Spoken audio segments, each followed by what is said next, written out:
आप एलएलबी करना चाहते हो लेकिन आपको अभी तक क्लियर नहीं है कि एलएलबी के फुल सिलेबस 2026 में एग्जैक्टली क्या आता है, कौन कौन से सब्जेक्ट आपको पढ़ने होते हैं, किस सेमेस्टर में क्या होता है और किस तरह से आप अपनी स्टडी को स्टार्ट कर सकते हो, अगर हाँ तो आज की वीडियो एकदम आपके लिए परफेक्ट होने वाली है। So hello guys, welcome back to with the rod. So आज के इस वीडियो में हम बात करने वाले हैं एलएलबी कोर्स के फुल सिलेबस 2026 के बारे में, बिल्कुल डिटेल में, बिल्कुल सिंपल लैंग्वेज में, ताकि आपको एग्जैक्टली समझ आए कि लॉ डिग्री में आपको क्या क्या पढ़ाया जाता है, इन पूरे 3 साल में आप क्या क्या पढ़ने वाले हो और आपकी एकेडमिक जर्नी कैसे होने वाली है। सो इस वीडियो में हम कवर करेंगे सेमेस्टर वाइज एलएलबी सिलेबस 2026 के बारे में। एलएलबी में आपको कौन कौन सी स्पेशलाइजेशन मिल जाती है, जॉब प्रोफाइल कौन सी होती है और टॉप कॉलेजेस कौन से हैं जहां से आप एलएलबी कोर्स परस्यू कर सकते हो। सो स्टूडेंट वीडियो को एंड तक जरूर देखें, क्योंकि एक भी पॉइंट मिस हुआ तो आपकी पूरा सिलेबस प्लानिंग बिगड़ सकती है।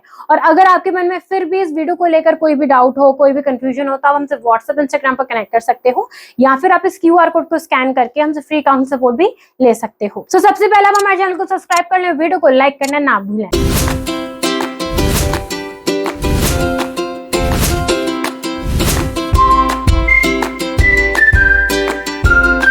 स्टूडेंट एलएलबी के सिलेबस से पहले हम एलएलबी को क्विक में रिव्यू कर लेते हैं।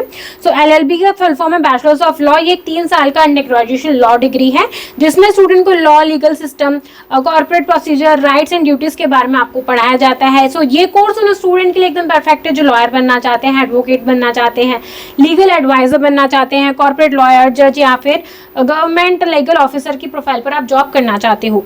एलएलबी में आपको constitutional law, criminal law, family law जैसे सब्जेक्ट भी कवर करवाए जाते हैं। इस कोर्स के बाद student court practice, corporate firm, NGO और लीगल डिपार्टमेंट में अपना करियर बना सकते हैं। सो नाउ इसके कुछ हाइलाइट्स के बारे में बात करें तो ये 3 साल का एलएलबी कोर्स है। सो अगर आपकी ग्रेजुएशन में 45% या फिर 50% के बीच में अगर आपके मार्क्स हैं या फिर उससे ज्यादा मार्क्स हैं तो आप एलएलबी कोर्स को परस्यू कर सकते हो। अगर आप टॉप की यूनिवर्सिटी को टारगेट कर रहे हो तो उसके लिए आपको कुछ एंट्रेंस एग्जाम देना पड़ेगा, जिसके बेसिस पर आपको एलएलबी में एडमिशन मिल सकता है। जैसे कि आप क्लैट दे सकते हो, एलसेट आप एंट्रेंस एग्जाम दे सकते हो, या फिर कुछ यूनिवर्सिटी अपना खुद का भी एंट्रेंस एग्जाम कंडक्ट करती हैं, जिसके बेसिस पर आपको एलएलबी में एडमिशन मिल सकता है। एडमिशन प्रोसेस की बात करें तो सेम, कुछ यूनिवर्सिटी में आपको मेरिट बेसिस पर एडमिशन मिल सकता है, कुछ यूनिवर्सिटी में आपको स्टेट लेवल, नेशनल लेवल या फिर यूनिवर्सिटी लेवल एंट्रेंस एग्जाम के बेसिस पर एडमिशन मिल सकता है। तो इसकी फीस की बात करें तो गवर्नमेंट कॉलेजेस की फीस अप्रॉक्स 20 लाख से लेकर 1,50,000 के बीच में हो सकती है, और प्राइवेट कॉलेजेस की फीस अप्रॉक्स 2 लाख से लेकर 8 लाख के बीच में हो सकती है।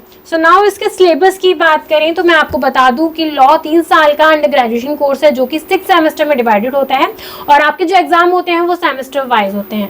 सो नाउ इसके सिलेबस की बात करें तो आपको फर्स्ट सेमेस्टर में फैमिली लॉ पार्ट 1 के बारे में आप पढ़ते हो, लॉ ऑफ कॉन्ट्रैक्ट के बारे में आप पढ़ते हो, लॉ ऑफ क्राइम के बारे में आप पढ़ते हो, कॉन्स्टिट्यूशन लॉ के बारे में आपको पढ़ाया जाता है, वुमेन्स एंड लॉज के बारे में आप पढ़ते हो। सेकंड सेमेस्टर की बात करें तो आप family law, law of contract के बारे में पढ़ते हो, कॉन्स्टिट्यूशनल लॉज के बारे में आपको पढ़ाया जाता है, प्रोफेशनल एथिक्स के बारे में आपको पढ़ने को मिलता है, हेल्थ केयर लॉज के बारे में आप पढ़ते हो, लॉ एंड मीडिया के बारे में आपको सेकंड सेमेस्टर में पढ़ाया जाता है। सो नाउ सेकंड ईयर की बात करें तो आपको सेकंड ईयर के थर्ड सेमेस्टर में लॉ ऑफ एविडेंस के बारे में आप पढ़ते हो, लीगल लैंग्वेजेस के बारे में आपको पढ़ने को मिलता है, human rights and international laws के बारे में आपको पढ़ने को मिलता है, ऑल्टरनेटिव डिस्प्यूट रिजोल्यूशन सिस्टम्स के बारे में आप पढ़ते हो, और कॉन्फ्लिक्ट ऑफ लॉज के बारे में आपको पढ़ाया जाता है। सो फोर्थ सेमेस्टर में आप जूरिस्प्रूडेंस के बारे में आप पढ़ते हो, कंज्यूमर प्रोटेक्शन एक्ट्स के बारे में आपको पढ़ाया जाता है, मोटर व्हीकल एक्ट्स के बारे में आप पढ़ते हो, टैक्सेशन लॉज के बारे में आपको पढ़ने को मिलता है। सो नाउ आप थर्ड ईयर की बात करें, यानी कि आपको थर्ड ईयर के 5th सेमेस्टर में code of civil procedure limitation acts के बारे में आप पढ़ते हो, प्रॉपर्टी लॉज के बारे में आपको पढ़ने को मिलता है,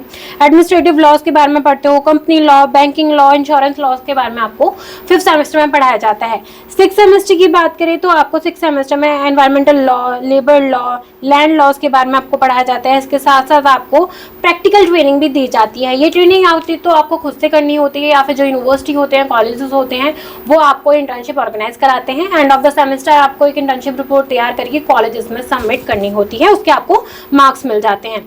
सो बात करते हैं आपको एलएलबी में कौन कौन सी स्पेशलाइजेशन मिल जाती है। आपको एलएलबी में काफी सारी स्पेशलाइजेशन मिल जाती हैं। आप क्रिमिनल लॉ के साथ एलएलबी कोर्स परस्यू कर सकते हो, civil law, family law, taxation law, cyber law, international law, banking and finance law के साथ आप एलएलबी कोर्स परस्यू कर सकते हो, corporate law, constitutional law, intellectual property law के साथ आप एलएलबी कोर्स परस्यू कर सकते हो, environmental law, human rights law जैसे स्पेशलाइजेशन आपको LLB में मिल जाती है। तो अब job profiles and average salary की बात करें, यानी कि LLB के बाद आपको किस किस प्रोफाइल पर जॉब मिल सकती है और अपनी एवरेज सैलरी कितनी एक्सपेक्ट कर सकते हो, उसके बारे में बात करते हैं। सो LLB करने के बाद आप एडवोकेट बन सकते हो या फिर लॉयर बन सकते हो। उसमें आपको 3 से 12 लाख पर annum तक की एवरेज सैलरी मिल सकती है। कॉर्पोरेट लॉयर भी आप बन सकते हो, लीगल एडवाइजर बन सकते हो आप, और लीगल ऑफिसर बन सकते हो। आपको इसमें 4 से 12 लाख तक की एवरेज सैलरी मिल जाती है।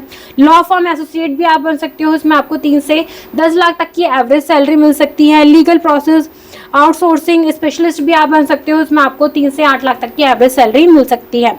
सिविल सर्विसेज में भी आप जा सकते हो, उसमें आपको 6 से 15 लाख तक की एवरेज सैलरी मिल सकती है। सो ओवरऑल बात करें, अगर आप LLB कोर्स कंप्लीट कर लेते हो, उसके बाद अपनी एवरेज सैलरी 3 से 6 लाख तक की एक्सपेक्ट कर सकते हो। सो नाउ बात करते हैं टॉप कॉलेजेस की, यानी कि LLB आप किस किस कॉलेजेस से परस्यू कर सकते हो। सो आप faculty of law university of Delhi से इस कोर्स को परस्यू कर सकते हो। Jamia Millia Islamia faculty of law भी LLB कोर्स ऑफर करता है। सिम्बोसिस लॉ स्कूल से आप इस कोर्स को परस्यू कर सकते हो, जो पुणे में लोकेटेड है। ILS लॉ कॉलेज से भी आप इस कोर्स को परस्यू कर सकते हो। गुजरात नेशनल लॉ यूनिवर्सिटी भी LLB कोर्स ऑफर करती है, ये गवर्नमेंट यूनिवर्सिटी है। क्राइस्ट यूनिवर्सिटी भी लॉ ऑफर करती है, आप यहाँ से LLB कोर्स परस्यू कर सकते हो। जामिया हमदर्द यूनिवर्सिटी से भी आप इस कोर्स को परस्यू कर सकते हो, और अलीगढ़ मुस्लिम यूनिवर्सिटी भी ये कोर्स ऑफर करती है। सो स्टूडेंट, ये था LLB का फुल सिलेबस 2026 का कंप्लीट ब्रेकडाउन, सिंपल, क्लियर और बिल्कुल अपडेटेड फॉर्मेट में। अगर आप लॉ फील्ड में सीरियसली अपना करियर बनाना चाहते हो, तो सिलेबस को समझना सबसे पहला पावरफुल स्टेप होता है। सो आई होप आपको मैं इस वीडियो से LLB के सिलेबस को लेकर सारे डाउट क्लियर हो गए होंगे। अगर आपके मन में फिर भी कोई डाउट है, कोई कंफ्यूजन है, तो आप हमसे व्हाट्सएप इंस्टाग्राम पर कनेक्ट कर सकते हो, या फिर आप हमारा काउंसलिंग फॉर्म फिल करके हमसे फ्री काउंसलिंग सपोर्ट भी ले सकते हो। अगर आपको हमारी वीडियो अच्छी लगी हो, यूजफुल लगी हो, तो वीडियो को लाइक करें और चैनल को सब्सक्राइब करना ना भूलें।